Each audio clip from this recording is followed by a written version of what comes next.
You know, as a truck driver,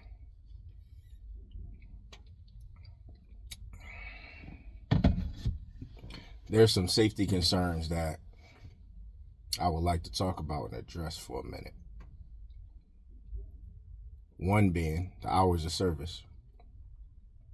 Now, I'm in a day cab, so hours of service doesn't really, affect my day much.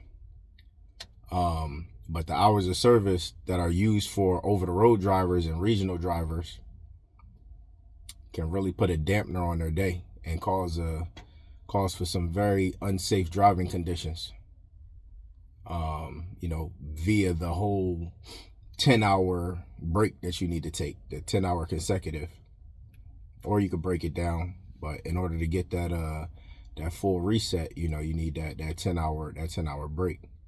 And I just so happen to look a little bit into, other countries' hours of service. Like let's say Canada, for example, where you need your 10-hour break, but you could take your 8-hour and then 8-hour consecutive, and then you could do the rest of your breaks to equal up to the 10 hours in 30-minute increments, over the course of your workday.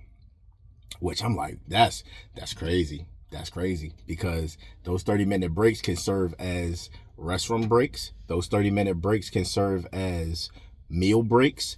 Those 30-minute breaks, it would legitimately extend your day to be a safer day, and you only need that 8-hour, that 8-hour breakdown. So, I just don't know why, here in the USA, our standards are so strict, but strict to the point of it's a detriment. It's a safety issue. It's a safety hazard, because the majority of the over-road drivers, putting down 1,100 miles plus a trip. So it's like that whole driving for 11 hours, up north, you could drive for 13 hours. You still got a 14-hour workday, depending upon what log you running. But in the whole 70-hour that they got up there, you could run 13 hours, drive 13 hours, with a 14-hour workday.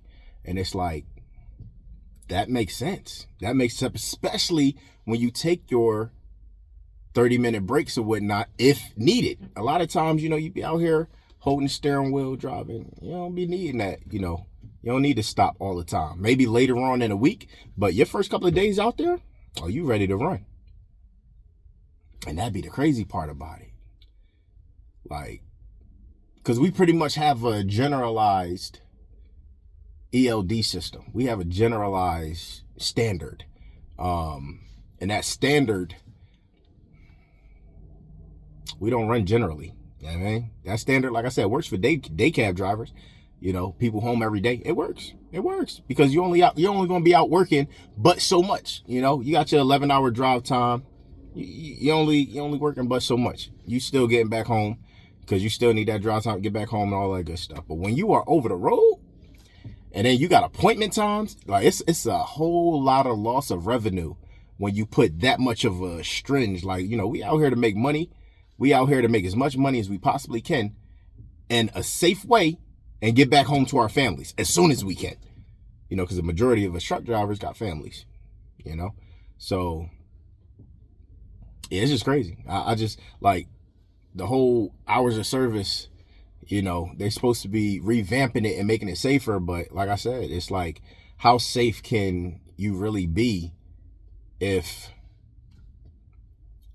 you run, let's take a run from the Midwest, I say somewhere along I-80, I-29. Let's say you going out to, I-80, I-95. Let's say you going out that way, right? You running straight across, which would, typically be around about 1,400 miles, depending on if you're avoiding the tolls or whatnot, about 1,200 or something if you're going legitimately straight across.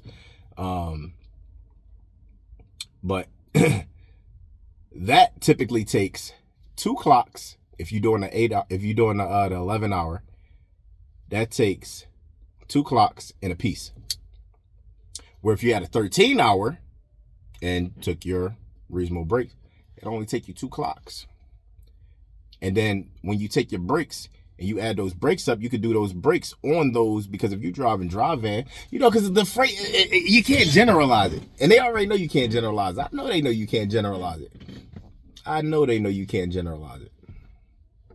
The reason why I know is because in the hours of service, if you actually go, you're not going to see this as a regular driver or whatnot if you're a company driver, but if you are owner operator and you purchase an ELD system, you're going to see there's a list of exemptions, like for different types of drivers,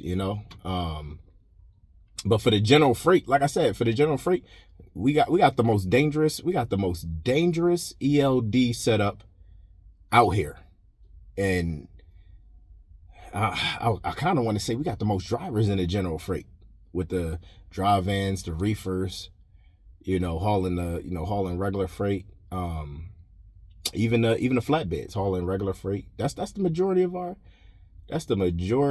of our transportation industry when it comes to highway traffic.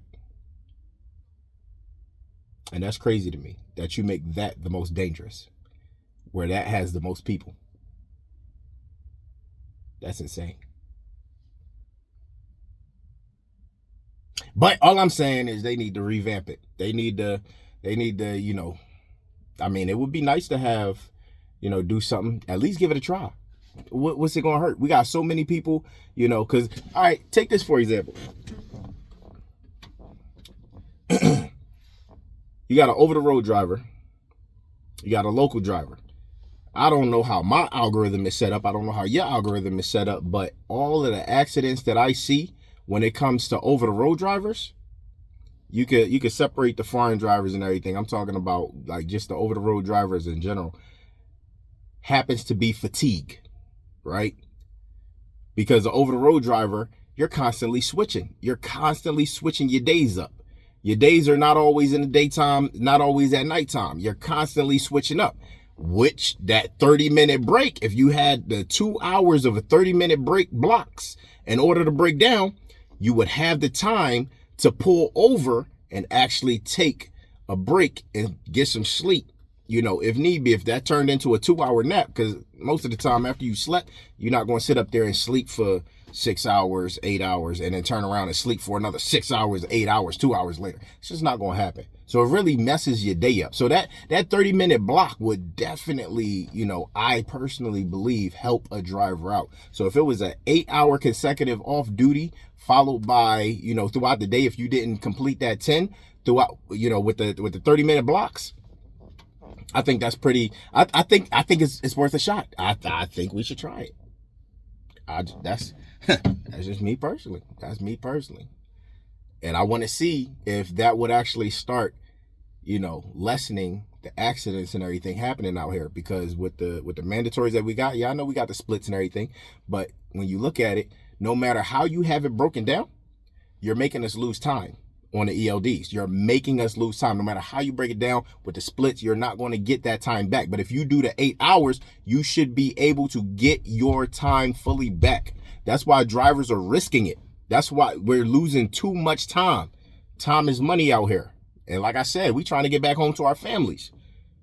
And that's why a lot of people, got to do some strange things for a piece of change, trying to do, with the ELDs and run paper laws. Like, I'm just saying. That's all I'm saying. So you got people stretching it because your laws are unsafe. That's all I'm saying. Get back to the drawing board, because this was only supposed to be a trial period anyway. And I'm letting you know, I'm pretty sure I speak for all drivers, what you got going on, it ain't right. It ain't right. You need to change it. You need to do something better. And like I said, try out the 8-hour consecutive off time, followed by, to get that 30-minute increments, and up our driving hours from, 11, give us 12. If you don't want to give us 13, because you want to be, give us 12. That'll give us a little bit of time, especially to get to safe spots, safe parking. You know how hard it is to find safe parking? And then so this could go on for days because if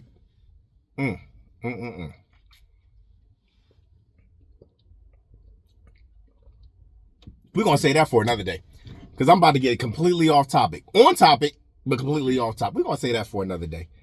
You know what? Be safe, stay blessed.